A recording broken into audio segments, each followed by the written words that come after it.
तो hello everyone. इस video में हम लोग जितने भी हमारे कोवर्किंग स्पेस है उसमें 4 या 5 प्लेयर्स लिस्टेड हो गए हैं अभी। तो सभी का जो बिजनेस मॉडल है, सेक्टर ऑल दो सभी में सेम है, उसके बाद भी अगर आप देखेंगे ना बिजनेस मॉडल सबका काफी डिफरेंट हो जाता है। तो एक जो हमने सेक्टोरल इंट्रोडक्शन की वीडियो बनाई थी, तो वहां पे हमने ऑलरेडी सेक्टर में क्या क्या टेलविंड्स वगैरह चल रहे हैं, किस तरह के कारण हैं पूरे टेलविंड्स के, कैसे जीसीसी का पेनिट्रेशन हो रहा है इंडिया में, वो सभी बातों में डिस्कस कर लिया था। तो बेसिकली इंट्रोडक्शन हमारी हो चुकी है। तो एक और मैंने वीडियो इंडी क्यूब्स के ऊपर बनाई थी, तो बट उसमें भी सारी कंप्लीट इन्फॉर्मेशन नहीं है सेक्टर की। तो हम लोग क्या करते हैं इस वीडियो में, पूरा आपका ऑफिस, ईएफसी, इंडीक्यूब, वीवर्क और स्मार्ट वर्क्स, पांचों के बारे में डिस्कस करेंगे। अगर आप नंबर्स को बर्ड आई व्यू देखोगे तो आपको पता है पूरे सेक्टर लगभग 20% के ऊपर ग्रो कर रहा है। तो सभी जितने भी प्लेयर्स हैं आपके सभी के नंबर्स तो आपको काफी अच्छे दिखेंगे। तो इस वीडियो से हम लोग बेसिकली बिजनेस मॉडल कैसा सबका डिफरेंट है, लोग कौन किस रीजन में अपना डोमिनेट करता है, किस तरह के टेलमेंट सबको दिखते हैं, कौन टीयर 2 सिटीज में काम करता है, कौन एंटरप्राइज क्लाइंट्स को लेता है, उन सभी चीजों के बारे में डिस्कस करेंगे।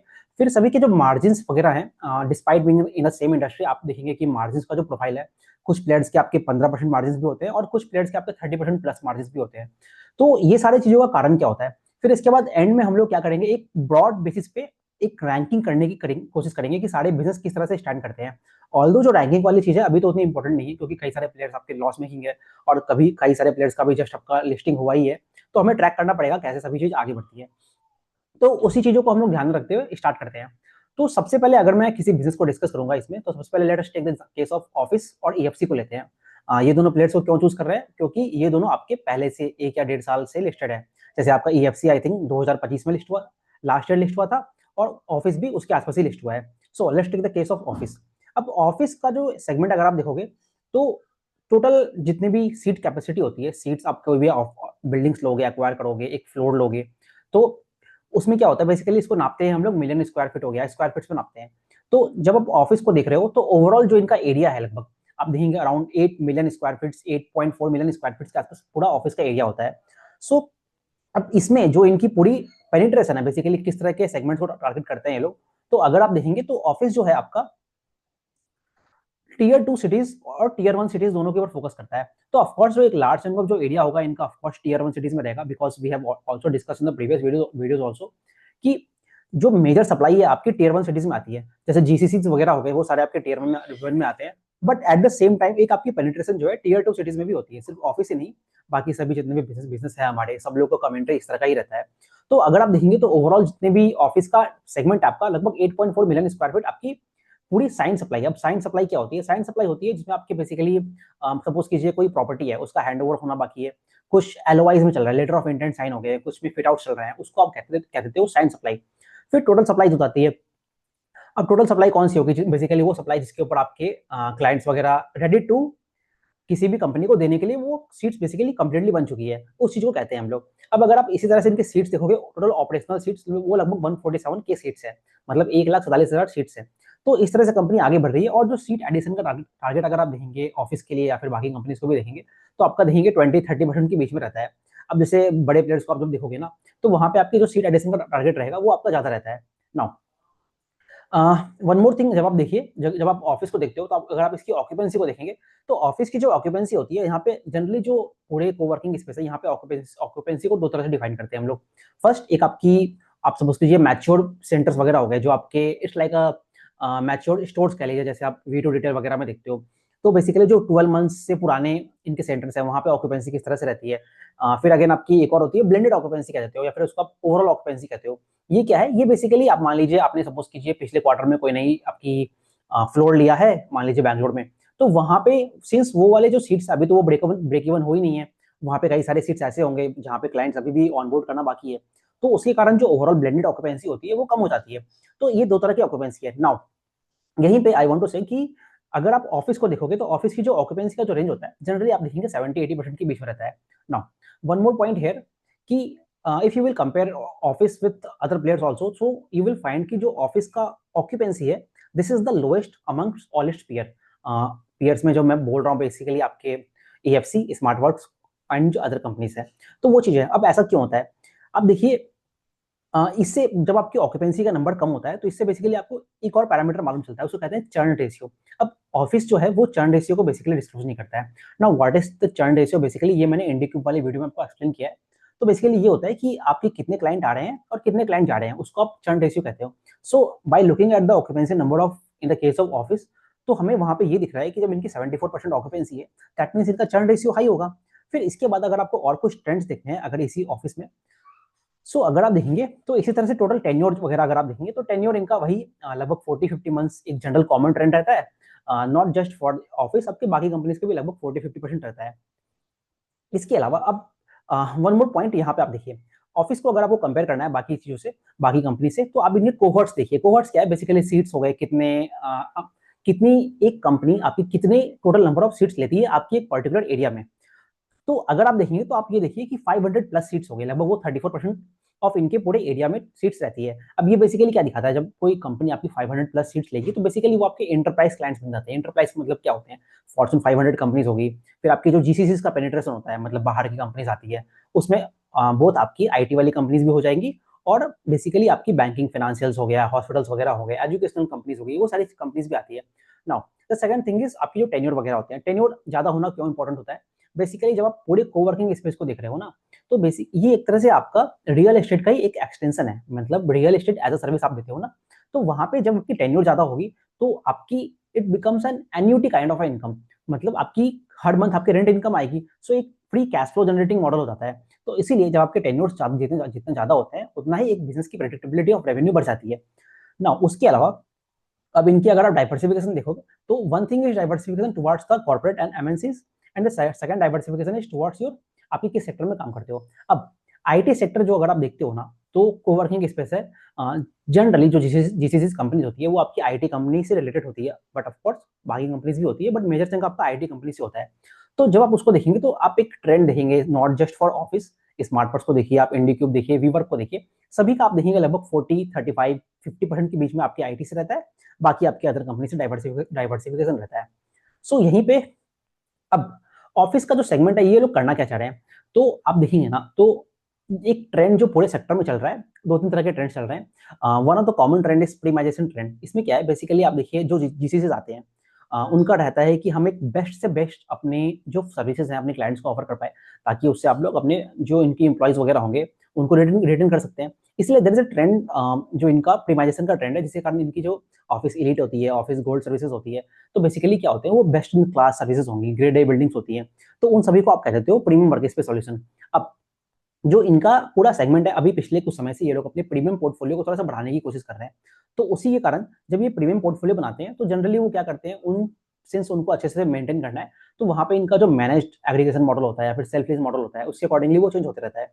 तो उसी के कारण जब आप इनका ओवरऑल देखोगे ना नंबर्स, सो अगर हम लोग पूरे अगर ओवरऑल इनके रेवेन्यू नंबर्स के बारे में बात करें, तो रेवेन्यू इस कंपनी का जनरली 30% से पिछले कुछ क्वार्टर्स में ग्रो कर रहा था, बट अगर आप क्वार्टर 2 देखोगे तो वहां पे लगभग 26% का रेवेन्यू ग्रोथ है। नाउ दिस ये जो नंबर होता है ये आपका अगेन डिपेंड करता है कितनी सारी आपकी नई सीट्स आई हैं, क्या कोई आपका बड़ा क्लाइंट चर्न हुआ है कि नहीं हुआ है, तो वो सारे पैरामीटर्स पे डिपेंड करता है। अब ये जो एबिटा आपके जो पैट का नंबर है वो आपका उतना इंक्रीज नहीं हुआ है, that is because of the exceptional items, so वो सारी चीजें। बट अगर आप H1 में देखोगे तो आपकी अगेन प्रॉफिटेबिलिटी में तो काफी स्ट्रॉन्ग ही है। ऐसा स्ट्रॉन्ग क्यों होता है, क्योंकि आपकी जो एबिटा मार्जिन होते हैं वो आप देखेंगे नॉट फॉर द ऑफिस, बाकी जितने भी कंपनी है सभी का आप देखेंगे सिंस ऑक्यूपेंसी बढ़ती है, आपको ऑपरेशनल स्केल मिलता है, आपकी जो पोर्टफोलियो होती है उसमें आप वैल्यू एडेड सर्विसेज जोड़ते हो। जैसे कि अगर आप ऑफिस को देखोगे तो इनका ई कॉस्ट मोबिलिटी के साथ इन्होंने एक साइन किया है, उससे बेसिकली क्या होती है, आपकी जो ट्रांसपोर्टेशन सर्विसेज हो गई, फिर आपकी फूड एंड बेवरेजेस सर्विसेज हो गई, है ना, टिकटिंग सर्विसेज हो गई, फिर जो क्वाइन एक्सचेंजेस वगैरह होते हैं, फॉरेक्स एक्सचेंज होते हैं, वो सारी सर्विसेज प्रोवाइड करते हैं। अगर आप स्मार्टफोन्स को देखोगे तो वो फिर आपकी क्रीज फैसिलिटीज वगैरह देता है। तो इस तरह से कैफेटेरियाज वगैरह होते हैं, तो ये सारे सेगमेंट है इनके। अब जो रेवेन्यू ग्रोथ है, इनका रेवेन्यू ग्रोथ में डिक्रीमेंट क्यों आया, बिकॉज इनका जो जो construction and fit out projects वाली सर्विसेज होती है, अब ये जो सिंस होता है इसको बेसिकली आप कहते हो डिजाइन एंड बिल्ड सेगमेंट कह लीजिए। तो ये जो होता है, ये सेगमेंट होता है, ये आपका डिपेंड करता है ऑर्डर बुक के ऊपर। अब कोई कंपनी आई है, वो अगर इनको ऑर्डर देती है उसके अकॉर्डिंगली ये डिजाइन करते हैं। अब जनरली जो कोवर्किंग वाला सेगमेंट है, जो basically main revenue generating model है सभी कंपनीज के लिए, उसमें तो आपको ग्रोथ दिखती है, बट आपकी जो construction and fit out services है वहां पे आपको ग्रोथ नहीं दिख रही है। सो ये सारी चीज हो गई। अब मैंने आपको इंडिक्यूब की वीडियो में भी एक्सप्लेन किया था कि जब भी आप जितनी भी कोवर्किंग कंपनीज को देखते हो तो यहाँ पे आपको इंडेस और आईजीएएपी इक्विवेलेंट नंबर्स को देखना पड़ेगा। अब जो इंडेस नंबर होता है वो बेसिकली आपकी क्या है, वहाँ पे आपकी जो रेंट एक्सपेंस होती है, सिंस आपके जितनी भी कोवर्किंग कंपनीज है, यहाँ पे आपका जो रेंटल एक्सपेंस होता है वो लगभग आपका 60% 70% ऑफ टोटल एक्सपेंस हो जाता है। बिकॉज आप इतने बड़े बड़े बिल्डिंग्स को लेते हो तो आपको रेंट पे करना पड़ता है। तो इसीलिए उसके कारण जो फाइनेंशियल मैट्रिक्स होती है उसको एज अ एसेट के तरह से ट्रीट करते हैं, तो उसके लिए आपके डेप्रिसिएशन करता है। तो वो सारी चीज होती है, उसके कारण आपकी फाइनेंशियल मैट्रिक्स डिस्टॉर्ट हो जाती है। तो उसी के लिए वो सारे जो इम्पैक्ट है वो आपको यहाँ पे इंडिया इसका इम्पैक्ट दिखाता है। सो उससे बेटर होता है कि अगर हम लोग पूरे कंपनी की बिजनेस की प्रॉफिटेबिलिटी को समझना है तो it's better to look at the IGAAP equivalent number. यही नंबर आपको इंटीग्रेट भी कोट करता है और बाकी कंपनीज भी जनरली कोट करते हैं। तो यहीं पे सभी चीजों से सबसे इंपॉर्टेंट हमें समझना पड़ेगा एबिटा मार्जिन के ऊपर। नाउ अभी अगर हम देखेंगे तो एबिटा मार्जिन आपके half yearly to half yearly increase हुआ है, but having said that EBITDA margin in the case of office is lowest in the whole sector. अब ऐसा क्यों है? अब देखिए, अगर जब आप ऑफिस कंपनी को देखते हो तो इनके जो बिजनेस है, दो तरह के बिजनेस, एक तो इनका मैनेज एग्रीगेशन मॉडल हो गया, एक सेल्फ लीज मॉडल हो गया। मैनेज एग्रीगेशन क्या है? जिसमें से आप बहुत सारा जो अपना इंटीरियर फिट आउट्स वगैरह का काम होगा वो अपने लैंडलॉर्ड से करवा लोगे। So when you are doing a part of your work with the landlord then you have to share your profits as well as margins with the landlord. तो उसके कारण क्या होता है, ये जो कंपनी है ये इसका एक लार्ज इनकम जो अपना काम है, लगभग 65% इनका मैनेज एग्रीगेशन मॉडल है, वो आपको एसेट लाइट मॉडल तो प्रोवाइड करता है, but at the same time आपके जो मार्जिन होते हैं उसको डाइल्यूट कर देता है। तो उसी के कारण इस कंपनी का लगभग जो मार्जिन है 14 से 15% के बीच में है। तो जब इसी कंपनी को आप बाकी से कंपेयर करोगे, आप अगर ईएफसी को आई विल जस्ट डिस्कस, तो उनका जो मार्जिन आपको दिखेगा वो कई ज्यादा दिखेगा as compare to this. And not just this company, even जो बड़े प्लेयर्स आपके स्मार्टवर्क्स हो गया, वी वर्क हो गया, इंडी क्यूब है, उन सभी के मार्जिन भी आपको वहां पे ज्यादा दिखते हैं। So this is the case with the EFC. So अब ये कंपनी किस तरह से आगे बढ़ने की कोशिश करता है? सो अगर हम लोग ईएफसी का ही पूरा, अगर हम लोग ऑफिस का देखें तो जनरली जो ईएफसी का टारगेट रहता है, अगर आप देखेंगे इस साल इनका लगभग 147,000 ऑफ सीट्स है टोटल ओवरऑल। अब जो इस साल की टारगेट है इनकी लगभग आई थिंक 50-60,000 सीट्स ऐड करने की टारगेट है। H1 में इन्होंने आई थिंक कुछ 14,000 सीट्स ऐड कर लिए थे। H2 में लगभग 28,000 सीट्स ऐड करने की बात है, जो कि मोस्टली आपके ईयर एंड में होता है। जनरली H2 जो होता है वो आपके सीट एडिशन का फेज होता है, और जो H1 होता है फॉर ऑफिस, उसमें आपकी बेसिकली सीट्स ऐड हो गई, उन पे आप रेवेन्यू जनरेट करते हो, वहां पे आप उन सीट्स को फुलफिल करते हो, बेसिकली उस पे आप क्लाइंट्स को लेके आते हो। सो ऑफिस इस तरह से बढ़ता है। तो उस तरह से अगर आप देखेंगे तो ऑफिस का जो टारगेट है, रेवेन्यू गाइडेंस का टारगेट है, वो आपका लगभग 30% का टारगेट देते हैं, both in the case of seat addition as well as in the case of top line growth. और जो मार्जिन है वो ऑफकोर्स वहां पे बढ़ने के ड्राइवर्स काफी ज्यादा है। ड्राइवर्स क्यों है? वन, आपके वैल्यू एडेड सर्विसेज हो गई, आपकी ब्लेंडेड ऑक्यूपेंसी बढ़ेगी, नए नए सीट्स ऐड होंगे, वहां पे नए क्लाइंट्स आएंगे। तो और जो सेक्टर में जो टेलविंड्स है वो तो ऑलरेडी आपको दिख ही रही है। सो ये बेसिकली आपका जो ऑफिस का मॉडल है, इसको आई वुड से कि इसको कहते हैं हम लोग managed aggregation model without backward integration. So this was the first model which is operating in this whole sector. Now let's move on to the second model. इसको I would say कि ये भी एक मैनेज्ड एग्रीगेशन मॉडल है, but with a case of backward integration. तो यही देखिए, यहीं पे दोनों में आपको अंतर दिख गया मॉडल्स में। सो यहाँ पे मैं कह रहा हूँ कि इसका एग्जांपल है, बहुत अच्छा एग्जांपल है आपका ईएफसी। तो यहाँ पे जो ईएफसी का मॉडल है, अगेन ये भी आपका बेसिकली मैनेज एग्रीगेशन मॉडल करता है। एक लार्ज चंक ऑफ जो फिट आउट्स वगैरह होगा लैंडलॉर्ड से कराएगा, but at the same time इनका पूरा बैकवर्ड इंटीग्रेशन है। बैकवर्ड इंटीग्रेशन किस चीज का है? जो भी ये फर्नीचर्स वगैरह होंगे, इनका जो फर्नीचर डिवीजन है पूरा, जो इनका नया लॉन्च नया बना है, वो बेसिकली आपकी पूरे बैकवर्ड इंटीग्रेशन रहता है। उसी फर्नीचर्स को यूज करते हैं अपनी बिल्डिंग्स के लिए, खुद वैसे बिल्डिंग्स के लिए जिनका इंटीरियर पूरा काम खुद से करेंगे, फिर जो इनका डिजाइन एंड बिल्ड वाला सेगमेंट है उसके लिए भी जो फर्नीचर्स होगा वहीं से क्रॉस सेल कर लेते हैं। तो आपने ये देखा कि मैनेज्ड एग्रीगेशन मॉडल में ही आपका जो जो मार्जिन प्रोफाइल है, लैंडलॉर्ड के साथ शेयर करने के बाद भी इनके मार्जिन प्रोफाइल बढ़ क्यों जाते हैं? ये इसलिए बढ़ता है क्योंकि इनका पूरा बैकवर्ड इंटीग्रेशन का इनको फायदा मिलता है। So that is a point. तो ये हो गई ईएफसी के बारे में। अब अगर आप ईएफसी के नंबर्स को देखोगे तो numbers you will find, just a second मैं कट कर देता हूँ। सो अगर आप ईएफसी का नंबर्स देखोगे ना, तो 2-3 क्वार्टर पहले जो इनका इशू हुआ था उसके बाद अगर आप देखेंगे तो कंपनी काफी अच्छे से प्रॉफिटेबिलिटी को अपने इंप्रूव किया है, और कंसिस्टेंटली क्वार्टर ऑन क्वार्टर काफी अच्छे नंबर रिपोर्ट किए हैं। सो अगर आप देखेंगे इनका Q2 का नंबर देखिए, तो आपको दिखेगा कि रेवेन्यू में तो 53% की जंप है, एबिटा में 40% की जंप है, और पैट आपकी 55% की जंप की है। अब अगर आप जो इनका रेवेन्यू सेगमेंट है इसको आप 3 डिवीजन में डिवाइड कर लीजिए। आपकी जो लीजिंग वर्टिकल हो गया, डिजाइन एंड बिल्ड वर्टिकल हो गया, और फर्नीचर वर्टिकल है। फर्नीचर एक लोअर बेस पे है अभी, वो नया नया शुरू हुआ है जिसका बैकवर्ड इंटीग्रेशन है। आपके डिजाइन एंड बिल्ड सेगमेंट जो हो गई, जहाँ पे ये अपना जितने भी क्लाइंट्स है, एग्जाम्पल के लिए अगर आपको देखना है, इन्होंने पासपोर्ट सेवा केंद्र के लिए आपके अहमदाबाद में किया है, आई थिंक हैदराबाद में भी किया है। तो वो सभी जितने भी पासपोर्ट सेवा केंद्र है उनका डिजाइन एंड बिल्ड करते हैं। तो डिजाइन एंड बिल्ड वाला जो पूरा बिजनेस है वो आपका बेसिकली ऑर्डर बुक पे चलता है, और सिमिलरली जो आपका फर्नीचर वाला बिजनेस है वो भी आपका ऑर्डर बुक पे चलता है। अब लीजिंग वर्टिकल क्या है? लीजिंग वर्टिकल जो आपका मेन जितने भी कोवर्किंग की स्पेस है, आपकी फ्लेक्स मॉडल्स हो गया, उस पे चलता है। तो एक जो लार्ज चंक ऑफ जो रेवेन्यू है इनका आपका लीजिंग वर्टिकल से ही आता है। जो धीरे-धीरे इनका जो रेवेन्यू डाइवर्सिफिकेशन करने का स्ट्रैटेजी है, ये लोग चाहते हैं एक मिड टर्म में आपका जो ओवरऑल रेवेन्यू सेगमेंट है, आपकी 1/3 जो आपकी लीजिंग वर्टिकल से है, डिजाइन एंड बिल्ड से भी 1/3 आना चाहिए और फर्नीचर से भी 1/3 आना चाहिए। नाउ अब ये 1/3 लेके कैसे जाएंगे? तो अगर आप ये this is the half yearly performance, वो भी इसका भी ट्रेंड ऑलमोस्ट सिमिलर पैटर्न पे ही है जैसा इनका क्वार्टर 2 में रहा है। सो लीजिंग वर्टिकल 61% पे ग्रो किया है, आपका डिजाइन एंड बिल्ड 74% पे ग्रो किया है और फर्नीचर तो आपका लोअर बेस पे है। तो उसी सब चीज का रिजल्ट आपको दिखता है कि H1 में पूरा 77% की रेवेन्यू ग्रोथ है और पैट पे तो 98% की ग्रोथ है।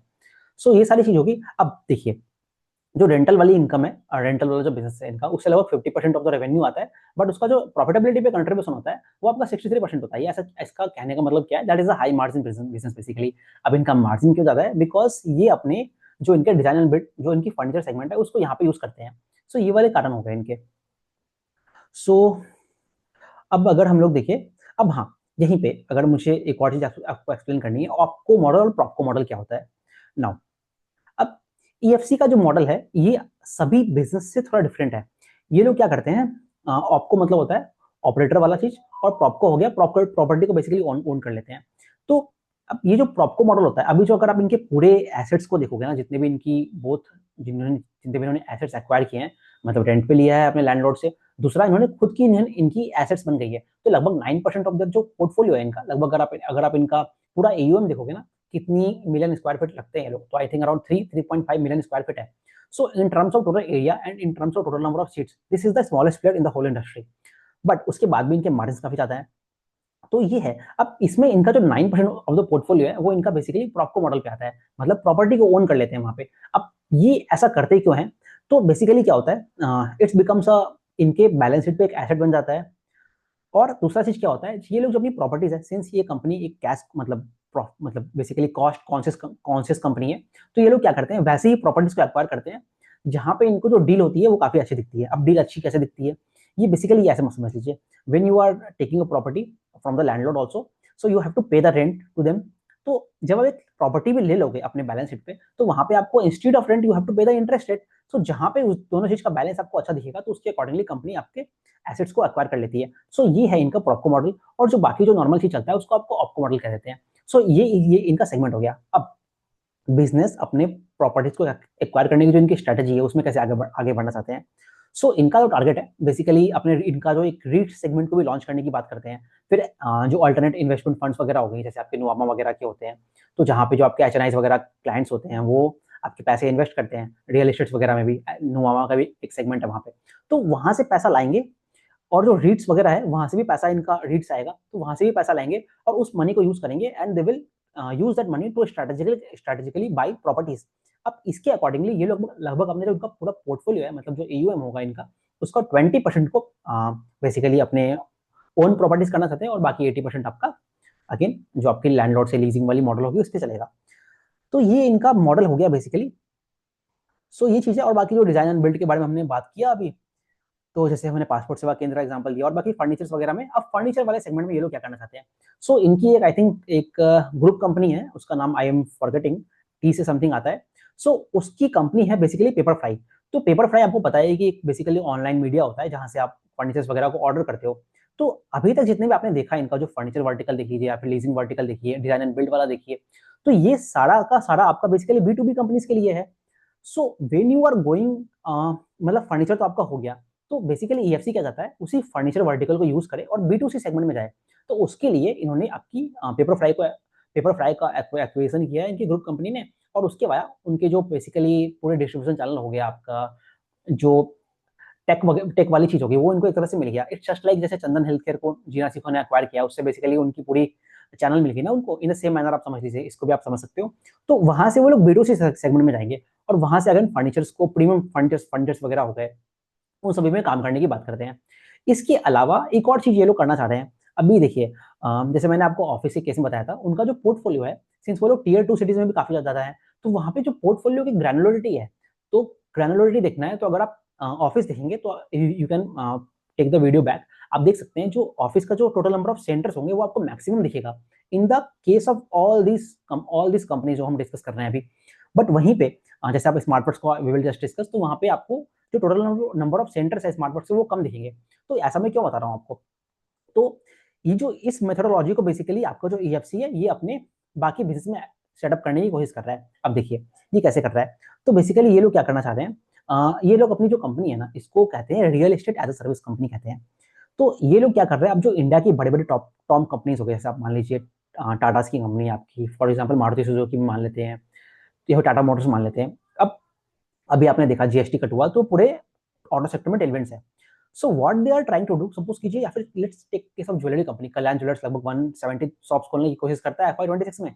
अब जो वो शॉप्स खोलेगा बड़े बड़े अच्छे अच्छे प्लेसेस में खोलेगा, तो what EFC is trying to do, इनका बेसिकली पूरा जो इंटीरियर डिजाइनिंग हो गया, कोवर्किंग वाला मॉडल है, इसकी इनको आइडिया है। They are trying to use that method and deploying into the stores of these big companies. तो बेसिकली सपोज कीजिए टाटा मोटर्स को अपना एक किसी मॉल में अपना पूरा शॉप खोलना है। अब जनरली जो टारगेट करते हैं ये लोग लगभग 5,000 स्क्वायर फीट से कम की कोई शॉप्स लेते नहीं है। अब मान लीजिए टाटा मोटर्स को पूरे इंडिया में 50-60 शॉप्स खोलनी है किसी फाइनेंशियल ईयर में। अब अगर हर शॉप की साइज मान लीजिए 5,000 स्क्वायर फीट लेता हूँ, तो 5,000 इंटू 50 कीजिए, 125,000 स्क्वायर फीट हो गया, that is equivalent to 1.25 million square feet. So और अभी ईएफसी का कितना है total million square feet, that is 3.23।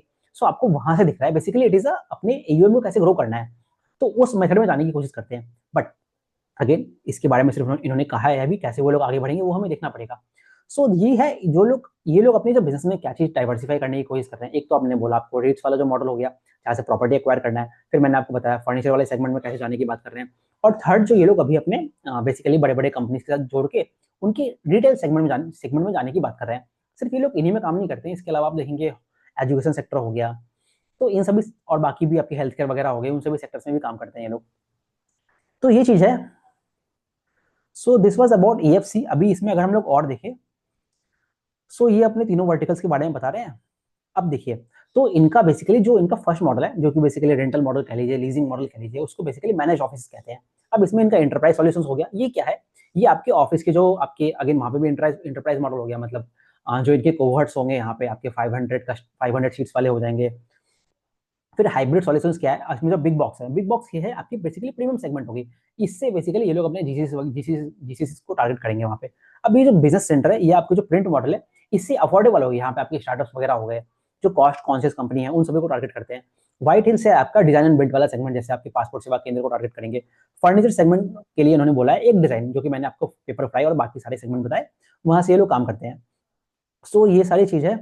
अब अगर हम लोग इनके थोड़े नंबर्स वगैरह के बारे में बात करें, तो दीज आर फ्यू कंपनीज इनके, तो आपको दिख सकता है ये पूरा फिनांस में भी है, और आपके एमसीएक्स का भी है, रेडबुल का भी है, तो एक डाइवर्सिफाई पूरी बिजनेस सेगमेंट है इनकी। सो ये तो हमने डिस्कस कर लिया। अब हाँ, यहाँ पे एक बहुत इंपॉर्टेंट पॉइंट है। अभी मैंने अभी जस्ट आपसे ऑफिस डिस्कस किया, तो देयर यू फाइंड की जो ब्लेंडेड ऑक्यूपेंसी है वहाँ पे आपने देखा लगभग 74% की है। But in the case of office what you will find कि इनका जो एवरेज ऑक्यूपेंसी है कि 90% है, और ये बेस्ट इन क्लास है। मतलब अभी हम जस्ट देखेंगे, बाकी कंपनीज को भी देखेंगे, वीवर्क, स्मार्टवर्क्स और इंडिक्यूब, उनका जो ऑक्यूपेंसी है वो लगभग 80 से 85, 80 से 88% के बीच में रहता है। जो आपका ऑफिस हो गया उसका लोएस्ट है लगभग 74% से 80% के बीच में रहता है। वहीं जो अगर आप देखोगे ईएफसी को देखोगे, तो इसका इनका ऑक्यूपेंसी 90% के ऊपर रहता है। ये क्या दिखा रहा है, ये आपको ये दिखा रहा है कि इनकी जो कस्टमर्स है वहां पे चर्निंग बिल्कुल नहीं है, तो वो आपको दिखाता है। अब इसके अलावा अगेन जैसे हमने देखा कि एवरेज इंटरप्राइज कस्टमर का टेन्योर जो होता है लगभग 40-50 मंथ्स के बीच में रहता है, that is the same with every every company. और बाकी मल्टी सेंटर क्लाइंट्स क्या दिखाता है, ये आपको ये बता रहा है कि एक जो क्लाइंट है इनका एक ही सेंटर पे नहीं है, किसी और जगह भी अगर उसको ऑफिस खोलना है तो of course they are coming to the EFCs. So ये सारी चीजें, और बाकी तो ठीक है। अ, हम लोग, हाँ, अगर आप ईएफसी को देखोगे ना, तो ये आपका वेस्ट रीजन में काफी डोमिनेट है। या फिर अगर आप एक ओवरऑल पूरे कोवर्किंग सेक्टर को ही देख लोगे ना, तो ये आपके एक तो सदर्न इंडिया में डोमिनेट करता है, आपके वेस्टर्न इंडिया में डोमिनेट करता है। फिर जो इसके अलावा जो इसके बाद जो ड्राइवर आ रहा है, आपको जो टीयर 2 सिटीज होगी, मतलब अहमदाबाद हो गया, इंदौर हो गया, तो ये सभी सिटीज में ड्राइवर करता है, ड्राइवर है बेसिकली इस सेक्टर का। So these are the few properties जो इनके हैं। अब इनमें से कुछ इनकी एक्वायर्ड होगी, कुछ इनके प्रॉपको मॉडल पे है, कुछ ऑप्को मॉडल पे है। सो ये सारी चीज है। इसके अलावा बेसिकली तो अपने अंडर कंस्ट्रक्शन फिट आउट्स वगैरह के बारे में बता रहे हैं, this you can pause. So okay, तो ये तो इनका ये वाला सेगमेंट हो गया, we have discussed already. So let's go to the इनके नंबर्स पे हम लोग चलते हैं एक बार के लिए। सो ओके, तो यहीं पे मैं आपको दिखाना चाहता हूँ इनका जो एबिटा मार्जिन नंबर को देखिए, क्योंकि हमने देख ही लिया कि कंपनी की जो प्रॉफिटेबिलिटी है काफी स्ट्रांग है। अब मार्जिन के बारे में ही डिस्कस करना इंपॉर्टेंट सबसे ज्यादा है, क्योंकि जो मैंने आपको बताया दिस दिस मॉडल बेसिकली जो इनका है, ये इसको हम कह सकते हैं basically manage aggregation model with backward integration. तो उस बैकवर्ड इंटीग्रेशन से आपको दिखता है कि ऑल्दो इनको अपना कुछ तो जो रेवेन्यू है बेसिकली मार्जिन है, वो अपने लैंडलॉर्ड से शेयर करना पड़ता है, क्योंकि कई केस में वो अपने लैंडलॉर्ड से इंटीग्रेट करवाते होंगे। बट उसके बाद भी सिंस बैकवर्ड इंटीग्रेशन है, वो जो फर्नीचर है वो खुद इनका खुद का ही है, उसके कारण आपको ओवरऑल जो बेटा मार्जिन होते हैं वो आपको लगभग 40% के ऊपर दिखते हैं। So this is the best in class in the whole 4-5 companies which we are discussing right now.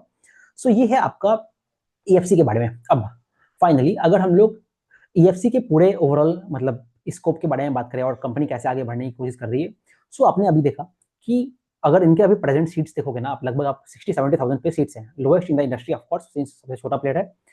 और ये जनरली हर ईयर लगभग 20,000 प्लस सीट्स को जोड़ने की बात करते हैं। तो उसके बेसिस पे जो सीट्स है वो आपका रिफ्लेक्शन है आपकी जो लीजिंग वर्टिकल है उसके टॉप लाइन का। सो एक तरह से वहां से आपको दिख जाएगा कि आराम से 30% पे ग्रो करने की इस कंपनी की कैपेबिलिटी है एज ऑफ नाउ।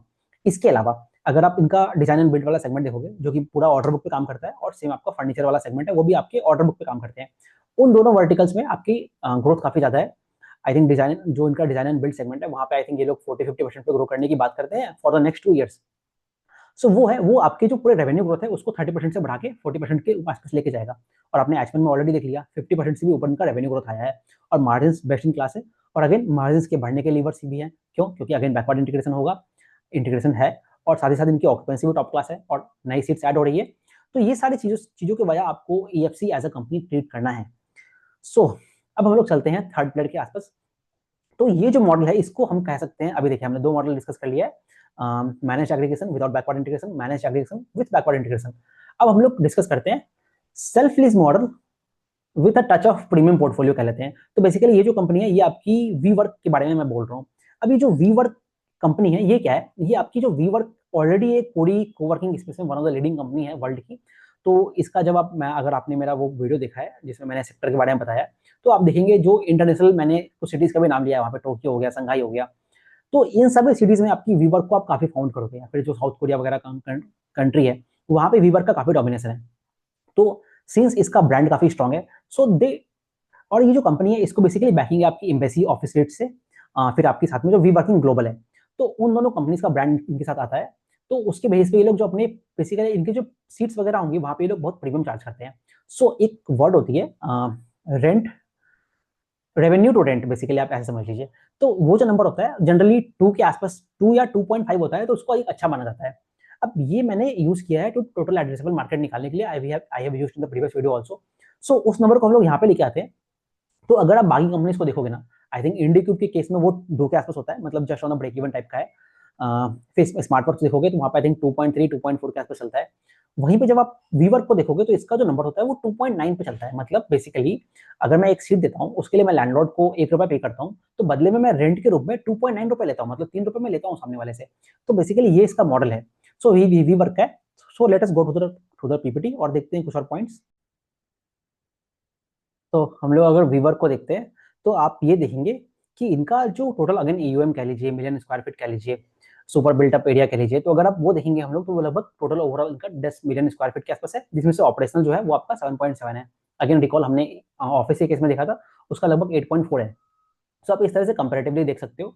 और जो ऑफिस था वहाँ पे लगभग उनकी जो सीट्स है वो 147,000 की सीट्स है, और यहाँ पे जो इनका वीवर्क है इनका सीट लगभग 114 मतलब 1,14,000 के आसपास सीट्स है इनकी अभी की सीट्स है। तो ये है इनका।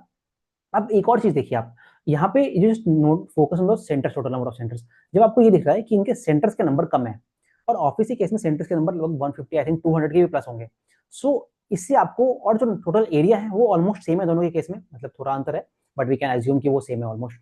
तो उससे आपको एक रफ आइडिया लगेगा कि जो ग्रैनुलरिटी है वो पोर्टफोलियो की वो आपकी ऑफिस के केस में ज्यादा है, मतलब वो बहुत सारे सेंटर्स में यूज करता है, उसका बहुत फायदा भी होता है और नुकसान भी होता है। फायदा क्या है, कोई अगर एक सेंटर जाएगा तो ओवरऑल रेवेन्यू में उतना फर्क नहीं पड़ेगा, वहां पे चर्निंग इसलिए वहां पे ज्यादा भी दिखती है आपको। वहीं इन द केस आप देखोगे ना यहाँ पे, अगर आप वीवर्क को देखें तो इनका लेस नंबर ऑफ सेंटर्स पे है। कहने का मतलब क्या, ये बड़ी प्रॉपर्टीज को एक्वायर करते हैं एज कम्पेयर टू ईएफसी, या फिर अगर आप देखिए इनको ऑफिस को देखते हैं, तो इससे आपको मालूम चलता है। तो सेल्स वेलोसिटी क्या होती है, ये बेसिकली है आपका कि किसी एक क्वार्टर में कितने नंबर ऑफ सेल्स हमने सेल किए मतलब क्या, अपने क्लाइंट्स वगैरह को दिए हैं। तो that is the sales velocity का नंबर। अब इसके अलावा बाकी रेवेन्यू नंबर्स तो ये डिपेंड करता है हम लोगों का सिंस 7 पॉइंट नंबर, अगर हम लोग ईयर ऑन ईयर देखें 17% में ग्रो किया है। Again this number will depend कि आपकी कितनी नई सीट्स ऐड हुई है। कई सारे केसेस में ऐसा होता है कि सीट्स का फिट आउट चल रहा होता है, तो उस पर्टिकुलर क्वार्टर में हमको नंबर्स कम दिख सकते हैं। तो वो सारी चीजें। सो और बाकी as like every other company, this company is also showing आपकी आई गैप इक्विवेलेंट एबिटा को शो करते हैं। अब देखिए यहाँ पे जैसे मैंने आपको बताया था कि जो आपका ऑफिस है वो एक मैनेज्ड एग्रीगेशन मॉडल है विदाउट बैकवर्ड इंटीग्रेशन। यही जो आपका वी वर्क है, दीज आर कंपनीज, ये बेसिकली आपके सेल्फ लीज मॉडल पे काम करता है। तो अगर आप इसमें देखेंगे, इसमें इसके कारण क्या होता है, सिंस जब आप सेल्फ लीज मॉडल में काम करते हो तो उसमें जो आपका एबिटा मार्जिन है, अगर हम लोग यहाँ पे देखें जस्ट अ सेकेंड,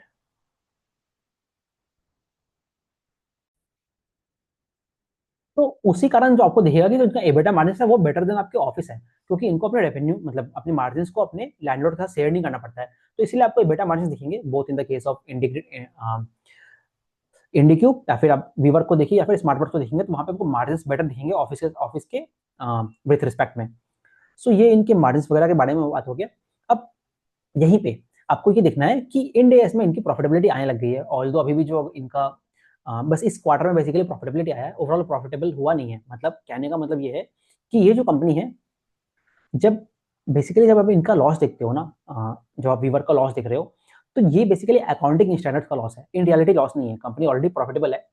तो इसीलिए ये कंपनी कहती है कि even in the accounting case quarter two में हमने इंड एएस में भी पॉजिटिव पैट रिपोर्ट कर दिया है, और ऑल्दो आई गैप वाले में तो ये लोग ऑलरेडी प्रॉफिटेबल है ही अभी भी। सो ये है इनके बारे में। ओके, तो ये हमने बात कर ही लिया है। अब इसके अलावा अगर हम लोग कुछ और चीजें देखें तो ये तो बेसिकली मार्केट के बारे में we have already discussed. Okay, अब देखिए यहीं पे अगर आप इनके ऑक्यूपेंसी वगैरह को देख सकते हैं, तो जो मैच्योर सेंटर है उसमें तो ऑक्यूपेंसी ऑफ कोर्स ज्यादा होगी क्योंकि वो 1 साल से ज्यादा है और धीरे धीरे उनकी ऑक्यूपेंसी बढ़ती है।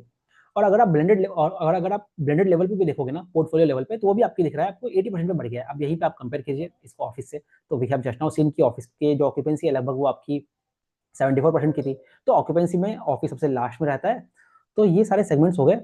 और बेसिकली ग्रोथ सेंटर्स क्या है, ये बेसिकली जो आपके नए सेंटर्स है 1 साल से कम वाले हैं, बेसिकली वहाँ पे धीरे धीरे क्लाइंट्स ऐड हो रहे हैं, वो ब्रेक इवन करने की तरफ आगे बढ़ रहे हैं। जनरली जो ब्रेक इवन होता है इस पूरे सेक्टर में लगभग आपका 50-60% के आसपास ब्रेक इवन हो जाता है। तो ये चीज है। So this was the point which I was discussing कि in the case of WeWork this is the maximum for the whole sector.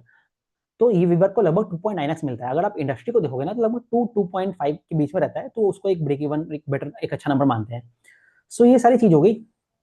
सो ये है।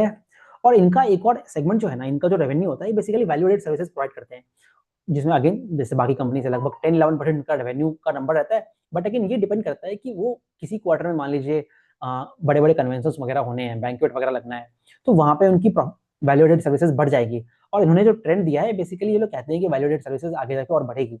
और इनके कुछ डिजिटल प्रोडक्ट्स होते हैं, बेसिकली ये सब क्या है, बेसिकली वर्चुअल ऑफिस वगैरह हो गए, तो इससे थोड़ा सा रेवेन्यू आता है। तो अब ये जो दोनों सेगमेंट है, these are basically high margin product कह सकते हो आप उसको, जो कि आपके टॉप लाइन को और बूस्ट करेगा, मार्जिन को इंप्रूव करने में हेल्प करेगा। सो ये सारी चीजें। अब ये सेंट्रल लेवल एबिटा और कोर और बेसिकली ये क्या होता है, ये मान लीजिए जैसे आप सेंट्रल लेवल आप किसी एक पर्टिकुलर लोकेशन को हम लोग लेते हैं, मान लीजिए बैंगलोर में इनका एक, अगर इन्होंने एक पूरी बिल्डिंग ले रखी है, तो जब आप उसमें से कॉर्पोरेट वाले जो कॉस्ट होते हैं उसको बढ़ा देते हो, तो जब आप सिर्फ एक मुंबई के ऑफिस को ट्रीट करोगे ना, तो वहां पे आप कहते हो उसको सेंट्रल लेवल एबिटा, तो वहां पे लगभग 27% का सेंट्रल लेवल एबिटा दिखता है। वो ये लोग बेसिकली इसलिए बताना चाह रहे हैं कि वहां पे जो प्रॉफिटेबिलिटी है वो इंप्रूव हो रही है। और ये इंप्रूव हमें कैसे होता हुआ दिखता है, एक जनरली जो आप बाकी कंपनीज को भी देखोगे ना, सिंस सेक्टर में टेलमेंट्स है, तो उसका आपको रिफ्लेक्शन ऐसे दिखेगा कि कितना मेरा रेंट बढ़ रहा है और कितना मेरा ऑपरेटिंग एक्सपेंडिचर घट रहा है। तो अगर मेरा रेंट कम तेजी से बढ़ा और अगर मेरा जो ओपेक्स है वो तेजी से घट गया, तो उसका जो अंतर है बेसिकली मेरे मार्जिन इंप्रूव हो जाएंगे। तो ये वाली चीज आप देखिए, तो रेंट कॉस्ट जो है वो मिनिमल 1.8% पे बढ़ा है, और जिनका ऑपरेटिंग एक्सपेंडिचर है वो 5.3% पे घटा है। तो बेसिकली 4-4.5% का 4% का इनको लेवरेज मिल गया बेसिकली वहां पे। तो उसके कारण इनकी जो एबिटा माइनस होती है वो इंप्रूव हो जाती है। अब ये सिर्फ वीवर के केस में नहीं है, ये आप जब किसी कंपनी को देखते हो उस पूरे सेक्टर में, आप इस मेथड को बाकी कंपनीज के लिए भी यूज कर सकते हो। सो इसका फायदा जो होता है ये आपके ब्रेक इवन पे दिखता है, मतलब कि जो आपकी ऑक्यूपेंसी, आप एक लोअर नंबर ऑफ ऑक्यूपेंसी में भी अपने पूरे सेंटर को ब्रेक इवन कर लोगे। इसका यूज क्या है, अब जैसे देखिए, अगर हम इसको समझे, तो जब कोविड आया था, तो एक कुछ महीनों के अंदर ही जो पूरी जो सेक्टर है सभी की ऑक्यूपेंसी एक साथ घट के 80-90% से लगभग 20-30% पे आ गई थी। अब वहां पे तो वो सेंटर्स बेसिकली ब्रेक इवन नहीं हो पाएंगे, तो क्या होगा, तो अगेन वो लॉस रिपोर्ट करने लग जाएगा। तो वो हेल्प करता है, कहने का मतलब क्या है, तो वी वर्क इंडिया बेसिकली अपने कॉन कॉल में भी ये बताता है कि सिंस हमारी जो ब्रेक इवन का नंबर है वो घट रहा है, तो जब इस तरह एक सेक्टर में इश्यूज आएंगे तो उसको फेस करने की क्षमता इस कंपनी के पास स्ट्रॉन्गर वे में रहेगी। बट एक जनरल आप देखोगे तो बाकी कंपनीज का भी ब्रेक इवन इसके आसपास ही रहता है, मतलब 8 this 53% occupancy is equivalent to 8 और 9 मंथ्स ऑफ जब वो सीट्स अपने क्लाइंट्स वगैरह को देना स्टार्ट कर देते हैं। So this is how you have to see this company. और तो ये लोग बाकी बेसिकली अपने मार्जिन वगैरह को बता रहे हैं। सो यू विल फाइंड कि एक ह्यूज डिफरेंस होता है इंडिया मार्जिन में और आई गैप मार्जिन में। ऐसा क्यों होता है, बिकॉज यहाँ पे जो फिनांस आपकी जो रेंटल कॉस्ट होती है ना उसको आप हटा देते हो, वो आपके एबिटा के नीचे इंक्लूड होता है, डेप्रिसिएशन वगैरह में फिनांस कॉस्ट में ऐड हो जाता है, इसलिए वहां पे आपको पैट में नेगेटिव दिखता है। कहने का मतलब क्या है, एक अगेन सेगमेंट इस तरह से रहता है कि स्टार्टिंग वाले जो पीरियड होती है वहां पे आपके डेप्रिसिएशन का जो नंबर होता है वो काफी ज्यादा अमाउंट में घटता है। जैसे आपने वो कंपाउंड इंटरेस्ट वगैरह हम पढ़ते हैं ना, कि जो इनिशियल पीरियड होता है वहां पे आपको इंटरेस्ट को ज्यादा देना पड़ता है, तो वही सेगमेंट को आप यहाँ पे यूज कीजिए, उसी मेथड को यूज करते हैं। तो इसकी इसीलिए इन कंपनीज का जब आप इंडिया में देखोगे ना, तो इनके आपको इंडिया में एबिटा मार्जिन काफी ज्यादा दिखेंगे, क्योंकि एक लार्ज चंक ऑफ जो कॉस्ट है आपका रेंट वाला वो आप एबिटा में लेके नहीं चल रहे हो, बट इन रियलिटी तो वो आप रेंट पे करते हो ना। तो इसलिए जब बिजनेस की परफॉर्मेंस चेक करनी है तो इट बिकम्स बेटर कि आप आई गैप इक्विवेलेंट को यूज कीजिए। तो वहां पे जो रेंटल कॉस्ट होते हैं वो आपके इबिटा के ऊपर ही कट हो जाता है, जैसे हमारे बाकी कंपनी से भी होता है। तो उसके कारण आपका एक बेटर पिक्चर आपको दिखता है इबिटा मार्जिन का। सो ये है बेसिकली वीवर्क के बारे में। आई थिंक हमने वीवर्क का पॉइंट डिस्कस कर लिया है। Let me check. तो हाँ, स्मार्ट वर्क्स को स्टार्ट करने से पहले अगर आप देखेंगे ना, जैसे वीवर्क कंपनी है, तो जो वीवर्क जो का जो रेवेन्यू गाइडेंस है, देखिए मार्जिन्स का तो आपको पता है प्रोफाइल ऑलमोस्ट स्टेबल है और वहां से इंप्रूव होने के चांसेस है। That is common for across all the companies as of now, तो सेक्टर में टेलमेंट्स दिख रहे हैं। लेकिन जब आप वीवर्क को देखते हो तो वहां पे जो रेवेन्यू गाइडेंस होता है उनका, वो जनरली कंपनी है लगभग आपकी सेक्टर जिस रेट पे ग्रो कर रहा है उसके आसपास ही गाइडेंस देते हैं। तो सेक्टर अभी जो प्रेजेंट रेट है, मतलब वो अगेन आपका डिपेंड करेगा किस तरह के आप रिसर्च रिपोर्ट देख रहे हो, बट एक जनरल जो ट्रेंड है, जो कॉमन कंसेंसस है सभी कंपनीज के जो पीपीटीज वगैरह में रहता है, वो आपका 20-25% के 20% मान लीजिए आप, 18 से 20% के बीच में। सो अगर आप इंडिया वीवर को देखोगे तो उसका गाइडेंस लगभग 20% का ही है। This is lowest in the whole sector जब आप इसको बाकी कंपनी से कंपेयर करते हो। अब हम लोग बात करते हैं स्मार्ट वर्क्स का। सो अभी तक हमने 3 मॉडल्स को डिस्कस किया, managed without backward integration, managed aggregation model with backward integration, self lease model with a premium touch. फिर आप देखिए अब जो हम डिस्कस कर रहे हैं स्मार्ट वर्क्स, ये भी पूरा सेल्फ लीज मॉडल ही है, बट ये बहुत ही बड़े बड़े स्केल पे काम करता है। अब स्मार्ट वर्क्स जो है ये आपकी कोई एक फ्लोर नहीं लेता है कहीं पे भी, इनके इसलिए आप सेंटर्स वगैरह देखोगे ना, सेंटर्स आपको बहुत कम दिखेंगे, मतलब कुछ 50-60-70 इस तरह के सेंटर्स दिखेंगे आपको पूरे ओवरऑल पोर्टफोलियो में। बट उसके बावजूद भी टोटल इनका जो एयूएम है, मतलब मिलियन स्क्वायर फीट जो है, वो आपका मैक्सिमम है, लगभग 40 मिलियन स्क्वायर फीट है। Again you can compare with the EFC जो कि 3 पॉइंट समथिंग है, मतलब ऑलमोस्ट 4x का डिफरेंस आता है, मतलब वो 4x के स्केल पे काम करता है। दूसरा चीज जो स्मार्ट वर्क्स के केस में है, ये आपका एक जो लार्ज चंक ऑफ जो इनका रेवेन्यू है ना, सिंस इस बड़े बड़े बिल्डिंग्स को लेते हो और वो अपने क्लाइंट्स को ऑफर करते हो, तो जो जो इनके सीट्स कोहर्ट्स होंगे, मतलब मान लीजिए एक क्लाइंट है वो 5,000 सीट्स 10,000 सीट्स इस तरह से लेता है। फिर और अगर आप देखेंगे तो इनका पूरी कैंपस को एक्वायर कर लिया। अब देखिए जैसे मैंने आपको बताया था, ग्रैनुलर चीज जो है और जो बड़ी बड़ी बिल्डिंग्स दोनों के फायदे नुकसान मैंने आपको बताया था।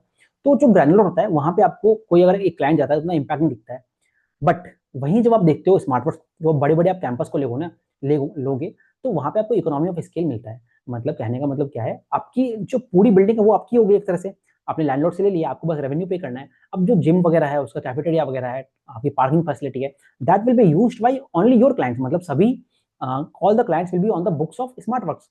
सो इस तरह का मॉडल है, तो इसके लिए क्या होता है, इनके जो रेंटल कॉस्ट वगैरह होते हैं वो बहुत कम हो जाते हैं, एसेट लायबिलिटी का मिसमैच का इश्यूज कम रहता है। फिर और अगर आप देखेंगे तो इस तरह से क्या होता है, सिंस ये बड़ी बड़ी कंपनीज को लेते हैं, मतलब जो इनका 90% ऑफ द मतलब 90% ऑफ द रेवेन्यू जो होता है वो आपका इंटरप्राइज कस्टमर से आता है, मतलब स्टार्टअप्स वगैरह को ये लोग कम ट्रीट करते हैं, जीसीसी वगैरह से आता है। सो इस तरह से बेसिकली काम करता है। तो let's go through the PPT once, तो हमें अच्छा से आइडिया लगेगा। So let's start. So the point I was trying to say कि इनका टोटल जो लीस्ट है वो आपका 12.7 है, और जो मैंने 14 पॉइंट बोला है 40 मिलियन स्क्वायर फीट, वो अगेन अपकमिंग वाला भी है, जो अगेन आपके 18 से 24 मंथ्स में आएगा। सो देखिए जैसे मैंने आपको बोला था कि सेंटर्स जो है इनके लगभग 50 से 60 के, मतलब 55 सेंटर्स मान लीजिए आप, टोटल टोटल उनमें वो भी आ गए जो अभी बेसिकली फिट आउट्स में चल रहे हैं, क्लाइंट मतलब लैंडलॉर्ड इनको दिया नहीं है, तो वो सारी चीजें। अब उसके बाद भी जो टोटल नंबर ऑफ सीट्स देखिए आप इनके कितने हैं, लगभग 3 लाख सीट्स इनके ऑलरेडी हैं। तो ये इसमें क्या आते हैं, इसमें बेसिकली आपके फिट आउट्स वगैरह भी आ गए, और बाकी जैसे हमने बाकी डिस्कस किया, लीड सीट आपके 235 है, इसमें से अगर आप ऑक्यूपेंसी का नंबर मल्टीप्लाई कर दोगे तो उससे आपको टोटल रेंट यील्डिंग सीट्स वगैरह मिल जाएगा। तो ये चीज़ें अब भी देखिए, सिंस इनका जो स्केल इसके आपको दिख रहा है कि कितना अच्छा है और बड़ी-बड़ी बिल्डिंग चलते हैं, उसका इम्पैक्ट जो आप जैसे मैंने आपको बताया इकोनॉमी ऑफ स्केल मिलता है, उसका रिफ्लेक्शन है आपको एनालाइज्ड आरओसीई नंबर से, मतलब रिटर्न ऑन कैपिटल एम्प्लॉयड। अब इस पे जो इस कंपनी का गाइडेंस है, ये भी बोलते हैं कि आने वाले थोड़े समय में 1 साल या आई थिंक 2 साल का टाइम लेते हैं, वहाँ पे ये आरओसीई नंबर को डबल करने की बात करते हैं। तो अगेन आपको दिख रहा है कि बिज़नेस कितने पॉजिटिव डायरेक्शन में आगे बढ़ रहा है, और सिर्फ वहाँ पे डबल नहीं, उसके आगे लोग कहते हैं वो नंबर और आगे बढ़ेगा। So this is how the company is moving. So okay, अब ये लोग देखिए, ये लोग किनसे ट्रेड करते हैं, नॉन इंस्टीट्यूशनल लैंडलॉर्ड्स वगैरह हो गए। ये बेसिकली कौन से हैं नॉन इंस्टीट्यूशनल, मतलब हो गया आपके जैसे रीट्स वगैरह जो नहीं होते हैं, मतलब जो सिंगल बिल्डिंग बनाएगा उस तरह के कंपनीज को कह देते हैं। फिर इंटरप्राइज क्लाइंट्स को ट्रेड करते हैं ये लोग, वेंडर पार्टनर्स वगैरह हो गए, इनके बाकी क्लाइंट एम्प्लॉइज वगैरह हो गया, तो और बाकी वर्ल्ड क्लास एमिनिटीज देते हैं। अब सिंस ये ऐसे बड़े बड़े बिल्डिंग्स इनको लेनी होती है, तो आप सोचिए कि किस तरह की जो लैंडलॉर्ड्स होगा इनका किस तरह का होगा। तो अगर मैं कुछ एग्जांपल्स दूं, जैसे डीएलएफ इनका लैंडलॉर्ड है, फिर आपके पंचशील इनका लैंडलॉर्ड है, फिर हिरनदानी इनका लैंडलॉर्ड है। जो लोग मुंबई एरिया में रहते हैं, मतलब पुवाई रीजन के आसपास, तो वहाँ पे आपको हिरनदानी की बिल्डिंग्स दिखेगी बहुत सारी। तो वो सारी चीजें हो गई, तो उस तरह के क्लाइंट्स के साथ ये लोग काम करते हैं। उनकी जो पूरी बिल्डिंग होती है, मतलब 50,000 स्क्वायर फीट हो गया, 80,000 स्क्वायर फीट हो गया, उस तरह की बिल्डिंग्स को ले लेते हैं ये लोग, और बेसिकली इसको एक स्मॉल आइलैंड ऑफ सिटीज बना देते हैं वहाँ पे। तो ये इस तरह से काम करते हैं ये लोग, और बाकी तो बेसिकली फैसिलिटीज वगैरह दिखा दिया उन्होंने, हर तरह के फीचर्स रहते हैं। You can pause and read about this also. So ये सारी चीज है, इनकी प्रेडिक्टेबल रेवेन्यू है, जो कि मैं आपको कह रहा हूँ कि जो जितने भी बिजनेस है, it's like a REIT type of a business model हो जाता है इनका। ओके, तो ये है। तो these are, you can pause and read. तो ये इन्होंने कुछ हमने दिखाया है, जो कि डीएलएफ का इनको दिखाया है, लगभग देखिए आप इनका 10,000, इनका लगभग 478, मतलब 47,000 स्क्वायर फीट के आसपास का ये है। फिर आपकी ये भी अगेन लगभग 70,000 स्क्वायर फीट की हो गई, और टाटा वालों के साथ भी है इनका।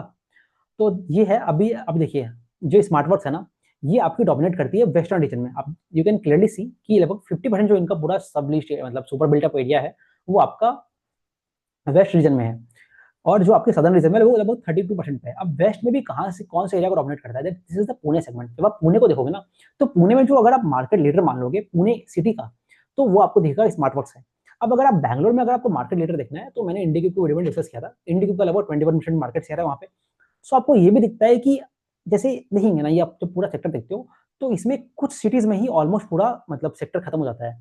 टीयर 2 की मैं बात नहीं कर रहा हूँ, क्योंकि ऑलमोस्ट वहाँ पे भी 10% गया है पूरे मार्केट का, 90% आपका टीयर 1 में ही है। तो let's focus on that also, that only. तो उसमें से भी आप देखिए ना, जो टॉप 8 सिटीज है आपकी, बैंगलोर, मुंबई, हैदराबाद, पुणे, फिर आपका नोएडा, दिल्ली, गुड़गांव, इस तरह की जो सिटीज है, कोलकाता भी, तो इन सभी जगहों में मार्केट है। उसमें भी आपकी जो स्पेसिफिक सिटीज हो गई, जैसे बैंगलोर हो गया, Bangalore is the fastest growing flex market in the whole Asia Pacific region. तो उस तरह से भी आपको दिखता है। बाकी अगर स्मार्ट वर्क्स के बारे में बात करें, तो आपको दिख रहा है कि पुणे में सबसे ज्यादा डोमिनेशन है। सो ये सारी चीज है। सो यहाँ पे ये लोग जो मैं बता रहा था आपको, लगभग 14 मिलियन स्क्वायर फीट के आसपास इनका है, जो कि अपकमिंग धीरे धीरे ऐड होने की क्षमता दिखा रहा है। तो इससे भी आपको ये बिल्कुल मालूम चलता है कि जो सेक्टर में आने वाले, मतलब स्मार्ट वर्क्स कहता है कि आने वाले 18 से 24 मंथ्स के लिए इनका जो रेवेन्यू विजिबिलिटी है वो काफी स्ट्रॉग है। सो ये सारी चीजें हो गई। So again this is the for their operational area. अब ये जैसे जैसे जिनके ऑपरेशनल एरिया 10.8, अब इसमें से सारे तो मैच्योर होंगे नहीं अभी, कुछ ऐसे सीट्स होंगे जो रिसेंटली खोले हैं, वो धीरे धीरे, मतलब अगेन आपके 18-24 मंथ्स में, मार्च 27 का उन्होंने टाइम दिया है, और स्प्लिट किया है कि कैसे कैसे वो आपके मैच्योर होंगे। मतलब कहने का मतलब क्या है, जो इनका ऑपरेशनल एरिया है वो धीरे धीरे मैच्योर मैच्योर एरिया में आएगा, उससे आपकी ऑक्यूपेंसी बढ़ेगी, और उससे आपकी मतलब ये ऐसा है कि एक बार मान लीजिए आपकी ब्रेक इवन हो गया, और उसके बाद जो भी ऑक्यूपेंसी पे इंक्रीमेंट होता है ना, वो आपका टोटल, मतलब सिंस आपने कॉस्ट तो पे कर लिया, वो सारे आपके एबिटा पे फ्लो हो जाता है, तो उससे आपके मार्जिन इंप्रूव होने के काफी अच्छे लीवर्स बन जाते हैं। सो ये सारी चीजें। अब ये ईस्ट ब्रिज है, ये आपका आई थिंक वर्ल्डली रीजन है, जो आपका मुंबई में है, हिरनदानी ग्रुप के साथ है। ये लगभग 80,000 स्क्वायर फीट से ऊपर का एरिया है। अब ये इनको I think Q3 of FY 27 में मिलने वाला है। तो अगेन आपको वहां से भी दिखता है कि 1 मिलियन स्क्वायर फीट तो लगभग यहीं से आ जाएगा। तो this is the type of projects they are doing. So ये सारी चीज है। ओके, ओके, जैसे कि मैंने कहा था आपको कि लगभग 90% इनका इंटरप्राइज क्लाइंट से आता है, दैट शोज कि आपकी स्टार्टअप्स वगैरह में इनका डाइवर्सिफिकेशन कम है। ओके, और again despite being such a large player, आपको दिखता है कि इनका जो ऑक्यूपेंसी है कितना ज्यादा है, लगभग 88% इनका मैच्योर क्लाइंट का ऑक्यूपेंसी, मैच्योर सेंटर्स का ऑक्यूपेंसी हो गया, और 81% आपकी ओवरऑल ब्लेंडेड लेवल पे हो गई। अब one thing here I want to talk about the seat retention rate. ये क्या होता है, मतलब ऐसा समझिए कि एक क्लाइंट है, उसने जब उनका पूरा पीरियड खत्म हो गया, तो क्या उसने सीट्स रिटेन की है या उन्होंने छोड़ दिया है। तो ये जो नंबर है पिछले क्वार्टर में अगर आप देखेंगे तो वो लगभग आई थिंक 85% 90% के आसपास था, वो घट गया है। इसी का जो घटने का जो रिफ्लेक्शन है वो आपको इनके, अगर मैं आपको दिखाऊं, आपको यहाँ पे दिख जाएगा इनके ऑक्यूपेंसी नंबर्स पे। So here you will find जो ओवरऑल ऑक्यूपेंसी वो घट गई है, सिंस आपकी क्लाइंट्स ने रिटेन नहीं किया है। So this could be seen as a negative thing, but ये एक्चुअली ऐसा नहीं है। तो ये लोगों ने क्या किया है, इनके सिंस कोविड टाइम से कुछ क्लाइंट्स वगैरह थे, सिंस कोविड में मैंने आपको जस्ट अभी बताया कि कोविड में जो सीट्स की ऑक्यूपेंसी है वो कम हो गई थी, तो बिजनेसेस क्या करते हैं, आपको डिस्काउंट पे सीट्स देते हैं। तो मतलब वो जो बेसिकली अग्रीमेंट्स हुए थे वो आपके सस्ते में हुआ था। तो this was not lucrative for a company like Smartworks, तो उन्होंने उनको ऑप्शन दिया, क्या तो आप अपने रेंटल्स को इंक्रीज कीजिए या तो आप छोड़ दीजिए। तो कंपनियों ने उसको इंक्रीज नहीं किया, बट उसको, तो इसलिए स्मार्टवर्क्स ने भी उस कॉन्ट्रैक्ट को टर्मिनेट कर दिया। तो उसी के कारण आपको ओवरऑल जो ऑक्यूपेंसी है वो थोड़ी सी कम होती हुई दिखती है। बट अब लेकिन सिंस वो कम हो गई है, बट उसके बाद भी वो उनका वापस बेसिकली नए क्लाइंट्स को दे दिया गया है एट अ बेटर रेट। तो उसी के कारण जो इनका मैच्योर, आपको ये देखना है कि इनका कैसे बेसिकली सीट्स परफॉर्म कर रहा है। तो you can see the mature occupancy, वो आपका कंटिन्यूअसली 88% पे रहता है। तो this is how you have to see a company like Smartworks. अब इसके अलावा ये लोग और क्या करना चाह रहे हैं, so one thing they are trying to do is the smart vantage thing. So let me just, इसमें क्या कर रहे हैं ये लोग, यहाँ पे क्या करते हैं ये लोग, जैसे आप मान लीजिए कोई जीसीसी आना है, तो बेसिकली जीसीसी आते हैं, वो जनरली जो आते हैं वो आपके ब्रोकर्स के वाया आते हैं। अब ब्रोकर्स कौन होते हैं, उन्होंने कहते हैं इंटरनेशनल प्रॉपर्टी कंसल्टेंट्स होते हैं, आईपीसीस कहते हैं। तो बेसिकली मान लीजिए कोई अमेरिका की कंपनी है, तो उनको इंडिया में आना है, तो वो बेसिकली ब्रोकर्स या फिर आईपीसीस को हायर करेंगे। अब वो आएगा इंडिया में स्मार्टवर्क्स के पास, वो लोग बेसिकली उनको बताएगा कि इंडियन मार्केट कैसा है, और उसके अकॉर्डिंग वो प्रॉपर्टीज बताएगा, और फिर उस तरह से उनका बेसिकली फिलिंग होगी। तो वहीं पे क्या है, ये लोग अपने स्मार्ट वेंटेज को लाए हैं, इस पे ये लोग जितनी भी चीज़ है, उनकी लाइसेंसिंग कैसा होगा, टैक्स स्ट्रक्चर कैसा होगा, बेसिकली अलाइड सर्विसेज पूरा प्रोवाइड करेंगे। सो इससे क्या होता है, इससे बेसिकली आपकी जो कनेक्ट है with the brokers as well as जो आईपीसी है उनसे बेटर हो जाएगा, और अगेन जो क्लाइंट एक्विजिशन है वो बेटर हो जाता है। तो इसी में अब ये लोग जो इंडस्ट्री में अलग अलग जितने भी मतलब बेसिकली रिसर्च एजेंसीज होती है उनसे भी काम करते हैं। तो रिसेंटली अगर आप देखेंगे तो अनअर्थ के साथ इनका एक और बेसिकली रिपोर्ट आया था, तो वहाँ पे ये लोग कह रहे थे कि जो पूरा सेक्टर है वो अभी आने वाले 1 या 2 साल में हाइपर ग्रोथ फेज में जाने वाला है। तो वो तो हमें देखना पड़ेगा, मतलब उस, और इन्होंने जो लगभग सीएजीआर दिया था वहाँ पे लगभग 30% के ऊपर दिया है कि पूरा सेक्टर ग्रो करने वाला है। So that again that is again quite an aggressive number. So वो हमें देखना पड़ेगा कैसे सेक्टर ग्रो करता है। सो ये है इसके बारे में। अब ये जो कंपनी है इसके आप इसके पास अपने मार्जिन को इंप्रूव करने के बहुत सारे लीवर्स हैं। सो जैसे आप देख रहे हैं इनका, सो जैसे मैं आपको बता रहा हूँ इनका मार्जिन इंप्रूव होने का लीवर्स क्या है, वैल्यू एडेड इनकम्स हो गए, इनका जो ब्रोकरेज रेवेन्यू है वो कम हो रहा है। अब जैसे देखिए स्मार्ट वेंटेज ये लोग लॉन्च करेंगे, तो ये लोग क्लाइंट से खुद ही कनेक्ट कर पाओगे, तो इनका जो भी जीसीसी आएगा उससे खुद कनेक्ट कर लेगा, तो इनको ब्रोकर्स की जरूरत नहीं पड़ेगी। तो जब आप ब्रोकरेज को पैसा नहीं दोगी तो अगेन आपकी जो एक्सपेंस है वो कम हो जाएगा, तो वो भी एक ड्राइवर हो गया। फिर अगर आप देखेंगे ऑक्यूपेंसी बढ़ रही है इनकी, जैसा अभी इन्होंने कहा है कि जो इनका H2 है वहां पे I think 1 million square feet जो है वो बेसिकली सीट्स आपकी मैच्योर होंगी। कहने का मतलब क्या है, वो सीट्स तो आपकी ऑलरेडी हैं, वो ब्रेक इवन हो चुकी है, जब वो मैच्योर होंगी तो वो सारा पैसा आपके एबिटा पे फ्लो होगा, तो वहाँ पे मार्जिन इंप्रूव होने के और चांसेस हो गए। इसके अलावा 1.4 मिलियन स्क्वायर फीट जो एरिया है वो आपका न्यू सेंटर ऐड होने वाला है। तो मतलब कहने का मतलब क्या है, 1 मिलियन स्क्वायर फीट आपका मैच्योर में ऐड होगा, 1.4 आपका एरिया में ऐड होगा, तो वहां से भी आपको दिख रहा है कितना अच्छा टेलमेंट्स है। तो और ओवरऑल जो कंपनी है वो आपका लगभग पूरे साल का 2 से 3 मिलियन स्क्वायर फीट को ऐड करने की बात करता है, जो कि अगर आप निकालेंगे तो लगभग 30% सीएजीआर पे ग्रो करने की बात करता है। So despite being this size, the company again guides for growing at a 30% और even plus CAGR. So this is about their Smartworks business. तो फाइनली अब हम लोग बात कर लेते हैं लास्ट प्लेयर जो हमारा है इंडिक्यूब के बारे में। सिंस इंडिक्यूब के बारे में मैंने ऑलरेडी वीडियो बना दिया था, तो एक लार्ज चंक ऑफ पॉइंट्स वहाँ पे मैंने डिस्कस कर लिए, बट सिंस इस वीडियो की कंटिन्यूटी के लिए हम लोग कुछ पॉइंट्स बात करते हैं। तो अभी तक हमने 4 मॉडल्स को देखा, managed without backward integration, managed with backward integration, self lease with a touch of premium, self lease which is playing on the large scale. फिर जो फाइनली अगर आप इंडिक्यूब है, ये आपका क्या करता है, ये बेसिकली कंजर्वेटिव कह लीजिए आप इसको, थोड़ा जुगाड़ वाले कह सकते हो, सिंस इनका जो बिजनेस है वो इनका बेसिकली एक वह चांस चांस बना है ना। जैसे ये लोग पहले रिक्रूटमेंट एजेंसी वगैरह वगैरह के लिए करते थे, फिर वहां से इन्होंने अपने बिजनेस को डाइवर्सिफाई करके बेसिकली फ्लेक्स फ्लेक्स मार्केट में आ गए हैं। अब इनका जो मॉडल है ये भी आपके सेल्फ लीज मॉडल पे जाते हैं, बट ये लोग क्या करते हैं, ग्रेड बी बिल्डिंग्स को लेते हैं, उनको रेनोवेट करते हैं और फिर उसको यूज करते हैं। तो उसके कारण अगर आप देखेंगे तो अगेन इनके भी जो मार्जिन होते हैं वो आपके कंपेरेबल हो जाते हैं आपके स्मार्ट वर्क हो गया, फिर जो वी वर्क को देखिए 20-21% के बीच में मार्जिन रहेंगे इनके। और इनका भी जो गाइडेंस है वो भी आपका अराउंड वही 30% पे ग्रो करने की बात करते हैं।